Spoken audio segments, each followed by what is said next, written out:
Hi guys, ಏನಪ್ಪ ಅನ್ನೋ ವಿಷಯ. ಹೇಳ್ರಪ್ಪ. ಇವತ್ತು ಮಾರ್ನಿಂಗು ನಂಗೊಂದು ಕಾಲ್ ಬಂತು. ಒಂದು ನಮ್ಮ ಫ್ರೆಂಡ್ ಇದೆ, ಯಾರು ಬೇರೆ ಅಂತಲ್ಲ. ನಾನು ಹಿಂಗೆ ಟ್ರಿಪ್ ಹೋಗ್ತಾ ಇದ್ದೀನಿ, ನಂಗೊಂದು ಸಮ್ ಅಮೌಂಟ್ ಬೇಕು ಅಂತ ಕೇಳಿದೆ. ನನಗೆ ಇಮಿಡಿಯೇಟ್ ಆಗಿ 25,000 ರೂಪಾಯಿ ಕ್ಯಾಶ್ ಬೇಕಾಗಿತ್ತು. ನಾನು ನನ್ನ ಹತ್ರ ಇಲ್ಲ ಅಂತ ಹೇಳಿದೆ. ನಾನು ಬಡವ, ನೊಂದಿದ್ದೇನೆ, ದುಡ್ಡಿಲ್ಲ ನನ್ನ ಹತ್ರ. ನಿಮ್ಮ ಆಶೀರ್ವಾದದಲ್ಲಿ ನನಗಿರೋದು. ನಿಮ್ಮೆಲ್ಲರಿಗೂ ನಮಸ್ಕಾರ. ಅವನು ನಮ್ಮ ಫ್ರೆಂಡ್ ಸರ್ಕಲಾಗಿ ಇನ್ನೊಬ್ರನ್ನ ಕೇಳಿದ್ನಂತೆ. ಅವರು ನನಗೆ ಫೋನ್ ಮಾಡ್ಬಿಟ್ಟು ಅವನ ಬಗ್ಗೆ ಎಷ್ಟು ಕೆಟ್ಟದಾಗ ಮಾತಾಡ್ತಾ ಇದಾರೆ ಗೊತ್ತಾ ಗೈಸ್.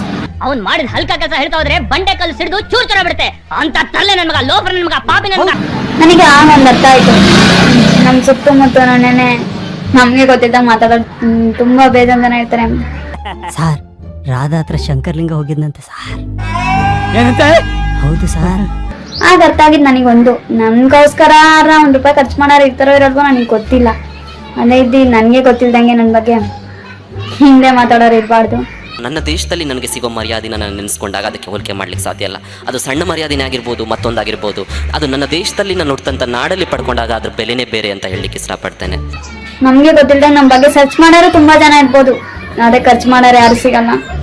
ಈಗ ಏನು ಇಲ್ಲ ಅಂತಲೂ ಅರ್ಥ ಆಯ್ತು ಫೈನಲಿ. ಇದಕ್ಕೆ ನಾನೇನ್ ಹೇಳ್ತಿದ್ದೀನಪ್ಪ ಅಂದ್ರೆ, ಅದರಿಂದ ಅಂತವ್ರ ಬಗ್ಗೆ ಚರ್ಚೆ ಮಾಡೋದ್ರಲ್ಲಿ ಅರ್ಥ ಇಲ್ಲ. ಅಂತವ್ರನ್ನ ಜನ ಎನ್ಕರೇಜ್ ಮಾಡಬಾರದು ಅನ್ನೋದು ನಾನು ಹೇಳ್ತೇನೆ. ನೀನ್ ನನ್ನ ಹತ್ರ ಏನ್ ಹೇಳ್ದೆ, ಅವ್ರ ಫ್ರೆಂಡ್ ಹತ್ರ ಕೇಳ್ಬೋದಿತ್ತು, ಅವ್ರ ಹುಡುಗಿ ಹತ್ರ ಕೇಳ್ಬೋದಿತ್ತು ಅಂದಲ್ಲ. ಇದಕ್ಕೆ ನಾನು ಅವ್ರ ಬಗ್ಗೆ ಬಹಳ ಗೌರವ ಇತ್ತು. ಆದ್ರೆ ಇವಾಗ ಚಿಲ್ಲರೆ ಕೆಲಸ ಮಾಡಿ ಆ ಗೌರವ ಕಳ್ಕೊಂಡ್ಬಿಟ್ಟಿದ್ದಾರೆ. ಅವ್ರ ಹುಡುಗಿ ಹತ್ರ ಕೇಳಂಗಿದ್ರೆ ಅಂದ್ರೆ ನೀನು ನೆನಪು ಕೇಳ್ತಿದ್ದ. 15 ವರ್ಷದ ತಪಸ್ನಲ್ಲಿ ನಾನ್ ಸೋತೋದೆ. ನಿನ್ ಪ್ರೀತಿನ ಗೆಲ್ಸಕ್ಕೋಸ್ಕರ ನಾನ್ ಸೋತೋದೆ. ಆದ್ರೆ ಅಂದ್ರೆ ಒಂದ್ ವಿಷಯ, ಫ್ರೆಂಡ್ ಅಂತಲೇ ಬರ್ತೈತೆ ಹೊರ್ತು ಬೇರೆ ಎಕ್ಸ್ಪೆಕ್ಟೇಷನ್ ಇರಲ್ಲ. ಗೊತ್ತಿರೋ ನೀವುಗಳೇ ಹಿಂಗ್ ಮಾಡ್ಬಿಟ್ರೆ ಇನ್ಯಾರ ಜೊತೆ ಎಲ್ಲ ಫ್ರೆಂಡ್ಶಿಪ್ ಮಾಡೋದು? ನೀವು ಅದನ್ನ ದುಡ್ಡು ನೋಡಿ, ಒಂದು ಸ್ಟೇಟಸ್ ನೋಡಿ ಫ್ರೆಂಡ್ಶಿಪ್ ಮಾಡ್ತೀವಿ ಅಂದ್ರೆ ಆ ಫ್ರೆಂಡ್ಶಿಪ್ ಉಳಿಯಲ್ಲ. ನೀವು ಹಾಕೋ ಬಟ್ಟೆ ಆಗಿರ್ಬೋದು, ನೀವು ಹೆಂಗೆ ಡ್ರೆಸ್ ಮಾಡ್ತೀರಾ, ಏನು ಮೇಕಪ್ ಮಾಡ್ತೀರಾ, ನೀವು ಹೆಂಗೆ ಕಾಣ್ತೀರಾ, ಉದ್ದಕ್ಕಿದ್ದೀರಾ, ಕುಳ್ಳುಗಿದ್ದೀರಾ, ನಿಮಗೆ ಕಣ್ಣು ಕಾಣಲ್ವಾ, ನಿಮಗೆ ಕೈ ಇಲ್ವಾ, ಅಥವಾ ನಿಮಗೆ ಸೀಳು ದುಡ್ಡಿನ ಮಗದೊಂದ ನಿಮಗೆ ತೊದಲಿದೆಯಾ ಮಾತ್ರಲ್ಲ, ಅದೆಲ್ಲ ಮ್ಯಾಟ್ರ್ ಆಗೋದು ಜೀವನದ. ದಟ್ ಡಸಂಟ್ ಮ್ಯಾಟರ್ಸ್ ಅಂತ ಹೇಳಲಿಕ್ಕೆ ಇಷ್ಟಪಡ್ತೀನಿ. ಎನಿವೇಸ್, ನಿಮ್ಗೊಂದು ಮಾತು, ನಿಮ್ಗೆ ದುಡ್ಡೇ ಮುಖ್ಯ ಅಂದರೆ ದೂರ ಇರು ನಮ್ಮಿಂದ. ನಮ್ಮ ಫ್ರೆಂಡ್ಶಿಪ್ ಹಾಳು ಮಾಡಬೇಡ. ಪಿಕ್ಕಿ, ಅಷ್ಟೊಂದು ದೊಡ್ಡ ಶಿಕ್ಷೆ ಕೊಡ್ಬೇಡ ಪಿಕ್ಕಿ. ನಾ ತಪ್ಪು ಮಾಡಿದ್ದೀನಿ, ಮಹಾಪಾಪ ಮಾಡಿದ್ದೀನಿ. ಇನ್ನೊಂದು ಅವಕಾಶ ಕೊಡು ಪಿಕ್ಕಿ. ಸೊ ನಿಮ್ಗೆ ದುಡ್ಡು ಮುಖ್ಯ ಅಲ್ಲ ಅಂದ್ರೆ ಮಾತ್ರ ನಮ್ಮ ಜೊತೆ ಫ್ರೆಂಡ್ಶಿಪ್ ಮಾಡಿ. ಕಾಲ್ ಬಿದ್ದು ಕೇಳ್ಕೊತೀನಿ ಪಿಕ್ಕಿ. ನಾನು ನನ್ನ ಓನ್ ಟ್ಯಾಲೆಂಟಿಂದ ಸಾಂಗ್ಸ್ ಎಲ್ಲ ಬರೀತಿರ್ತೀನಿ. ಈ ವಯಸ್ಸಿಗೆ ಎಂಥ ಧೋರಣೆ, ಮೆಚ್ಚತಕ್ಕದ್ದೇ. ನಾನು ಯಾವುದೇ ರೀತಿ ಫೀಲಿಂಗ್ಸ್ ಸಿಕ್ಕೊಂಡು, ನಂಗೆ ಯಾವುದೇ ರೀತಿ ಲವ್ ಫೇಲ್ಯೂರ್ ಆಗೋ ಇಲ್ಲ ಅಂದ್ಬಿಟ್ಟು ನಾನು ಯಾರೋ ಲವ್ ಮಾಡ್ಬಿಟ್ಟು ನಾನು ಮೋಸ ಹೋಗ್ಬಿಟ್ಟು ನಾನು ಸಾಂಗ್ ಬರ್ತಿರೋಳಲ್ಲ. ನಿಯತ್ತಿಂದ ಕಟ್ಟಿರೋ ಸ್ವಂತ ಬ್ರ್ಯಾಂಡ್ ಸೌಂಡ್ ಜಾಸ್ತಿನೇ ಇರುತ್ತೆ. ಯಾಕಂದ್ರೆ ಎಲ್ಲರೂ ಹೇಳ್ತಾರೆ ಹುಡುಗಿರೇ ಮೋಸ ಮಾಡ್ತಾರೆ ಅಂತ. ಹುಡುಗಿರು ಕೂಡ ನಿಯತ್ತ ಪ್ರೀತಿ ಮಾಡಿ ಜಾಸ್ತಿ ನಮ್ ಮೋಸ ಹೋಗಿರೋರು ಇದ್ದೇ ಇರ್ತಾರೆ. ನೀನ್ ಸಿಗ್ಲಿಲ್ಲ ಅಂದ್ರೆ ಸಾಯ್ದಿನ ಹೊರದು ಬಟ್ಟೆ ಸಾರಾಯಿ ಮಾತ್ರ ಕುಡಿಯೋದಿಲ್ಲ ಅನ್ನೋದ. ಸೊ ಅಂಥವ್ರಿಗೋಸ್ಕರ ನಾನು ಐಡೆಂಟಿಫಿಕೇಶನ್ ಮಾಡಿ ಬರ್ತಿದ್ದೀನಿ. ಅದಕ್ಕೋಸ್ಕರ ನಿಮ್ಮ ಮನ್ಮದ ಇದು ಕಮೆಂಟ್ ಏನು ಮಾಡ್ಬೋದು, ಹಾಗೆಲ್ಲ ತಿಳ್ಕೊಂಡ ನಿಮ್ಮ ತಪ್ಪು, ನಾನೇನು ಮಾಡೋದಕ್ಕಲ್ಲ. ನಿನ್ ಕಷ್ಟ ನೋಡಿ ನನಗೆ ನಿನ್ ಮೇಲೆ ಇಷ್ಟ ಆಯ್ತೆ ಹೊರತು ನಿಮ್ ಮೂತಿ ನೋಡಲ್ಲ. ಇವಾಗಿದ್ದು ನಾನು ಜಾಸ್ತಿ ಪ್ರೀತಿಸೋರಿಗೆ ಬರ್ತಿದ್ದೀನಿ. ಹಾಡು ಬರ್ದಿದ್ದೀನಿ, ನಿಮ್ಗೆ ಏನಾದ್ರೂ ಇಷ್ಟ ಆದ್ರೆ ಇಟ್ಕೊಳ್ಳಿ, ಕಾಸು ಗೀಸು ಬೇಡ. ಅದು ಯಾರೋ ಒಂದು ಬಹುಶಃ ನಿಮ್ಗೆ ಗೊತ್ತಾಗ್ತದೆ, ಕೇಳಿ. ಹಳೆ ಟ್ಯೂನು, ಹೊಸ ಲಿರಿಕ್ಸು. ಸೃಷ್ಟಿ ಬ್ರಹ್ಮನದೇ ಆಗಿರಬಹುದು, ಜನ್ಮ ನೀಡಿದವಳು ತಾಯಿ. ನನ್ನ ತಾಯಿ ಸಾಕಿದ್ದಳು ಒಂದು ನಾಯಿ. ಕೈಯ ಹಿಡಿದು ನಡೆಸಿದರು, ನಿನ್ನ ನೆರಳ ಹಿಂದೆ ನಾನು ಬರುವೆನು ಅಮ್ಮ. ಹಾಡ್ಬೇಡಮ್ಮ, ಹಾಡ್ಬೇಡ, ಊರ್ನವರೆಲ್ಲ ಬಂದ್ಬಿಡ್ತಾರ ಕಣೆ. ನನ್ನ ತಂದೆ ತಾಯಿ ನನ್ನ ಬೆಳೆಸಿದರು, ಅವರ ನಡುವೆ ನಾನು ಹರಿತು ಬಾಳುವೆ. ಎಂತದೋ ನಿನ್ನ ಕಿರಿಕಿರಿ, ಇಲ್ಲಿ ನಾನು ಹಾಡುತ್ತಿರುವುದು ನಿನಗೆ ಕೇಳಿಸುತ್ತಿಲ್ಲವೋ? ನನ್ನ ತಂದೆ ತಾಯಿಯ ಉಸಿರು, ಅವರೇ ನನಗೆ ಹಸಿರು. ಗಮಪತ ಗಮಪತ ಗಮಪತ ಗಮಪತ ಗಮಪತ ಗಮಪತ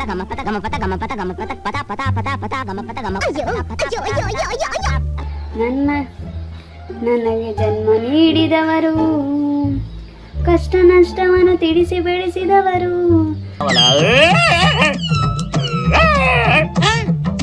ಅವರು ನನಗೆ ಪ್ರಪಂಚ ಆಗಿರುವೆ. ನಾವ್ ಯಾರಿಗೂ ಏನು ಅನ್ಯಾಯ ಮಾಡ್ತಿಲ್ಲ ಅಲ್ವೇನ್ರು? ಅವರಲ್ಲಿ ನಾನು ಒಬ್ಬಳಾಗಿರುವೆ. ನನ್ನನ್ನು ಜೀವನದಲ್ಲಿ ಎಡವಿದರು.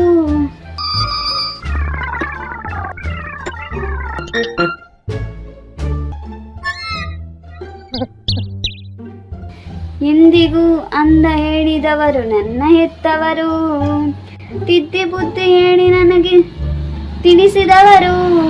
ನೋಡ್ತಾ ಇದ್ಯಾ ಕಂದ? ಮತ್ತೆ ಯಾಕೆ ಅಳ್ತಾ ಇದ್ಯಾ? ಆನಂದ ಬಾಷ್ಪ. ಅವರೇ ನನ್ನ ತಂದೆ ತಾಯಿಯು, ಅವರೇ ನನಗೆ ದೈವವು. ಅಮ್ಮ, ಅಪ್ಪ, ನನಗೆ ಯಾವ ದೇವರು ಬೇಡ, ನನಗೆ ನೀವೇ ದೇವರು. ನನಗೆ ತಾಯಿ ನನಗೋಸ್ಕರ ತಾಯಿ ತ್ಯಾಗಮಯಿ ಆದವಳು. ಅವ್ರಾಗ್ಲೇ ಸಮಾಪ್ತಿ ಆದ್ರು ಅಂತ ಕಾಣುತ್ತೆ, ಬೇಗ ಪರಿಸಮಾಪ್ತಿ ಅಂತ ಓದ್ಬಿಡೆ. ನಾನು ಏನು ಮಾಡಿದವರು ನನಗೆ ಬೆನ್ನು ತಟ್ಟುವವರು, ನನ್ನ ತಾಯಿ ತಂದೆಯವರು. ಇದೇ ಗೈಸ್ ಸತ್ಯ. ನನಗೆ ಮೋಸ್ಟ್ ಇಂಪಾರ್ಟೆಂಟ್ ನಮ್ಮ ಫ್ಯಾಮಿಲಿ, ಫ್ರೆಂಡ್ಸ್. ಅದ್ರ ಮೇಲೆ ಎನಫ್ ನೀವೇನಾದ್ರೂ ಅನ್ಕೊಳ್ಳಿ. ಯಾಕಂದ್ರೆ ಫೀಲಿಂಗ್ಸ್ ಆಡಿದ್ದವ್ರಿಗೆಲ್ಲ ಇದು ಲವರ್ಸ್ ಇರಲ್ಲ, ಫೀಲಿಂಗ್ಸ್ ಹಂಗೆ ಬರ್ದವ್ರಿಗೆಲ್ಲ ಇದು ಬ್ರೇಕಪ್ ಆಗಿರಲ್ಲ.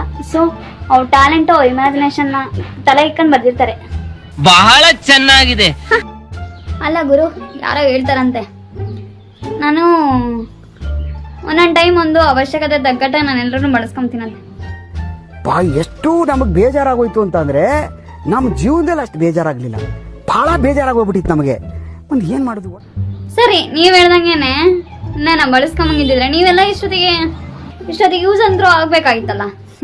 ಕೋಪ ಬಂದಾಗ ನೀನ್ ಹೇಗ್ ಕಂಟ್ರೋಲ್ ಮಾಡ್ಕೊಳ್ತೀಯಾ? ಹೇಗ್ ಕಂಟ್ರೋಲ್ ಮಾಡ್ಕೊಳ್ತೀಯ ಅಂದ್ರೆ ನಾ ಬಾತ್ರೂಮ್ಗೆ ಹೋಗ್ತೀನಿ ಅಷ್ಟೇ. ನಿಮ್ ಬುದ್ಧಿ ಏನೋ ಅಂತ ನನಗೆ ಗೊತ್ತಿದ್ದೇನೆ, ನಿಮ್ಮನ್ನ ಎಲ್ಲಿಗೆ ಬೇಕೋ ಅಲ್ಲಿ ಇಕ್ಕಿದ್ದೀನಿ. ದೇವ್ರೆ, ನಿನ್ನ ಮಲ್ಟಿ ಸ್ಟೋರಿ ಬಿಲ್ಡಿಂಗ್ ಟಾಪ್ ಅಲ್ಲ ಇಟ್ಟಿದ್ದಾನೆ, ನಮ್ಮನ್ನೆಲ್ಲ ಅಂಡರ್ ಗ್ರೌಂಡ್ ಅಲ್ಲಿ ಇಟ್ಟಿದ್ದಾನೆ.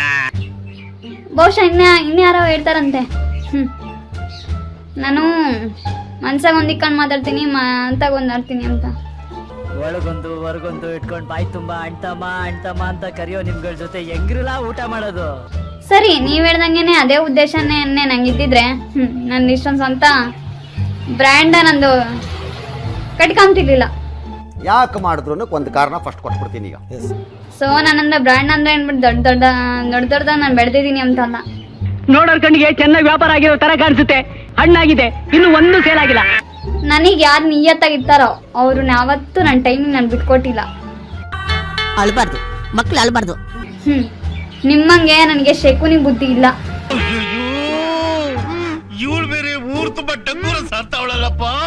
ಒಂದ್ ನೆನ್ಪಿಕಾಡ್ರಿ, ಜೊತೆಗಿದ್ದ ಚೆನ್ನಾಗಿರೋದು ಜೊತೆಗೆ ಹೋದ್ಮೇಲೆ ಹೋಗಿ ಜೊತೆಗೆ ಬಿಟ್ಟೋಗಿ ಕೆಟ್ಟಾಗ ಮಾತಾಡೋದು ನನ್ ಕ್ಯಾರೆಕ್ಟರ್ ಅಲ್ಲ. ಕ್ಷಮೆ ಯಾರು ಸ್ವಾಭಿಮಾನ ಇರೋರು ಕ್ಷಮೆ ಕೇಳ್ತಾರೆ. ಏನಾರು ಒಂದು ತಪ್ಪು ಏನಾದ್ರು ಮಾತಾಡ್ಬಿಟ್ರೆ ಅವ್ರಿಗೆಲ್ಲ ಒಂದ್ ಕಡೆ ನಾನು ತಪ್ಪು ಮಾತಾಡ್ತೀನಿ ಅಂತ ಅನ್ಸಿದ್ರೆ ಮಾತ್ರ ಕ್ಷಮೆ ಕೇಳೋದು. ಅವ್ರಿಗೆ ಏನಿಲ್ಲ ಮಾನ ಮರ್ಯಾದೆ ಅಂತ ಏನೂ ಇಲ್ಲ ಅವ್ರಿಗೆ. ನಾವು ಕ್ಷಮೆ ಕೇಳೋದು ನಿರೀಕ್ಷೆ ನಾವು ಇಡಂಗಿಲ್ಲ ನಾವು.